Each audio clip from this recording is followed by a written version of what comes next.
In a village far in the east, named Galapo, there lived a wise farmer who stayed with his family on his large farm. He looked after a number of animals. Among all the animals, there lived a hard-working donkey. He felt he was the best animal in the farm. The farmer too liked him very much and had named him Tino. One day, the farmer's son fell terribly sick. Distressed, he left the hard-working donkey, Tino, in charge of the farm and left with his family to the nearby city, which was 75 miles away, in search of a hospital to get his son treated. On leaving, he requested all the animals to pay heed to Tino. All the animals loved Tino very much, except one goat named Mimo. There was an intangible friction between the two. Mimo felt that Tino was given extra credit unnecessarily. Mimo wasn't lazy nor hard-working. He would just do his portion of work. Now it was the third day that the animals were left by themselves. All the animals were longing for the farmer's return but cheerfully obeyed Tino. And boy, Tino felt great that he was in charge. Tino's decisions at first were just and reasonable. But then as days went by, he became more and more arrogant. The feeling of power and authority overwhelmed him. He soon began doling out more work than the farmer used to allocate. There was a slight agitation among the animals, but now, fearing the donkey opposed to loving him, remained silent. It was only Mimo who had the courage to go up to Tino and tell him that the work had become strenuous. But the hard-working donkey didn't take heed of the goat's remarks, in fact got angry and began to ridicule the goat, saying that he was only trying to escape work and wasn't bothered about the best interest of the farm. Several days passed and things got worse for the animals on the farm. Tino had not only increased their work but only swapped their jobs, justifying that everyone should be able to do different kinds of jobs on the farm. The goats were made to plow the field, the oxen were made to guard the farm, the dogs were asked to keep the sty spick and span, and so on. There was utter chaos and turmoil, but no one spoke up this time, not even Mimo, for the fear of being given more work as punishment, which had already been given to him.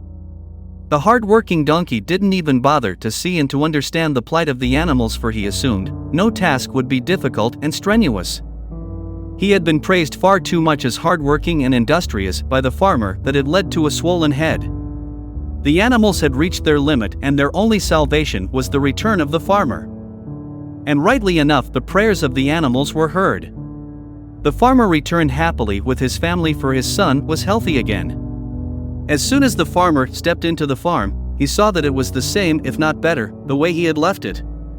He summoned Tino and congratulated him. The donkey felt great that he had done a great job and pleased the farmer. But as the farmer moved further into his farm, he sensed something was amiss. The animals, though really glad to see him, didn't have that glow of enthusiasm for life like they used to. He went into his house with his family and rested.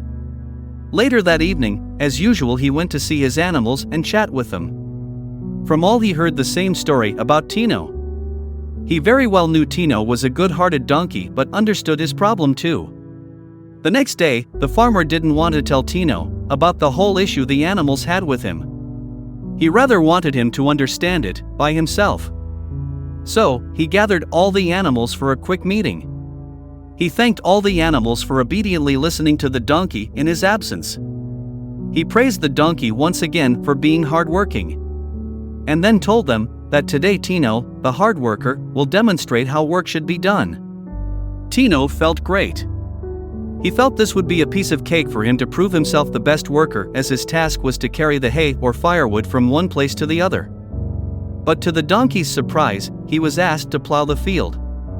But Tino felt that this wouldn't be a big task. So he readily stepped up and took upon himself the plow. As soon as the plow was on him, he felt the weight of it, but not willing to show others the difficulty, put forth a big smile. He forced himself to plow the field, but just after the third round collapsed. All the animals controlled their laughter. The farmer rolled out his next job, and it was to guard the goats. The rest of the animals could see the fear on the goats' faces, especially Mimo's. But the wise farmer had secretly instructed the dogs to keep an eye too. Night came and the donkey, feeling confident enough to safeguard the goats, took his position. Mimo and the rest of the goats didn't even get a wink of sleep. All was fine until they heard a rustling from the bushes. The goats knew that they were in for trouble. Then in a fraction of seconds they saw an animal on all four, racing towards them. Trapped within the fenced enclosure, they felt their end near. Nemo began screaming with all his might. The donkey brayed, trying to put up a strong front. But realizing that hadn't even put the wolf slightly off his track, ran for his life in a frenzied panic and in few seconds was out of sight. As soon as this happened, the brave, ferocious dogs moved in. Hearing the sounds of growls and barks and knowing that he was outnumbered, the wolf took a U-turn to his safety. The next morning, the farmer summoned all his animals. All seemed to be there except Tino. So, the farmer sent Bark, the eldest dog, to trace the hard-working donkey. When Bark spotted him, he was still shivering with fright. Tino had realized his mistake and wasn't willing to come, fearing that the goat's death would be put on him. It wasn't until Bark told him what happened, and then he reluctantly went along with him to join the rest of the animals. With his head down, humbled, he apologized to the farmer and the rest. All of them forgave him. But to put the cherry on top of the cake, it was Nemo who gave him a big hug. Moral of the story: don't be an ass.